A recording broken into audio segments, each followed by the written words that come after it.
ខ្ញុំសូមណែនាំឲ្យបងប្អូនប្រើថ្នាំសម្លាប់មេរោគបាញ់នៅក្នុងទ្រុង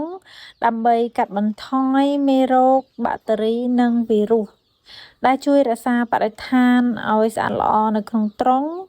ហើយនឹងកាត់បន្ថយហានិភ័យនៃជំងឺដល់សត្វដែលបងប្អូនចិញ្ចឹមត្រង់ចំណុចនេះដែរអ្នកចិញ្ចឹមសត្វមួយចំនួនអាចជាមើលរំលងតាក់ទងទៅនឹងថ្នាំសម្លាប់មេរោគនៅក្នុងទ្រុងប៉ុន្តែ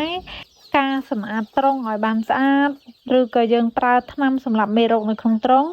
វាគឺជារឿងមួយដែលសំខាន់សម្រាប់យើងជាអ្នកចិញ្ចឹមពីព្រោះនៅពេលដែលទ្រុងរបស់យើងស្អាតល្អហើយអត់មានមេរោគនៅក្នុងទ្រុងគឺវាជួយកាត់បន្ថយនៅអត្រានៃការស្លាប់របស់សត្វដែលយើងចិញ្ចឹមផងដែរ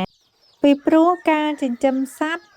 ទាមទារច្រើនកត្តាមែនទែនដើម្បីឲ្យយើងទទួលបាននូវភាពជោគជ័យនៃការចិញ្ចឹមសត្វដូច្នេះហើយយើងកុំភ្លេចឲ្យសោះមួយចំណុចនេះក៏ជាចំណុចដែលសំខាន់ដែរនៅក្នុងការចិញ្ចឹមសត្វហើយសម្រាប់អ្នកដែលគាត់ចង់ប្រើថ្នាំសម្លាប់មេរោគគឺខ្ញុំមានទាំងពីរប្រភេទមានទាំងប្រភេទកញ្ចប់ហើយនិងប្រភេទទឹក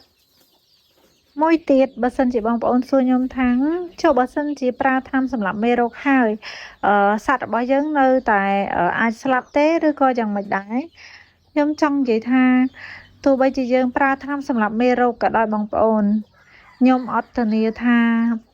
សត្វរបស់បងប្អូនគឺនឹងមិនស្លាប់នោះទេប៉ុន្តែគ្រាន់តែថាអត្រាការស្លាប់នឹងគឺវាមានកម្រិតទាប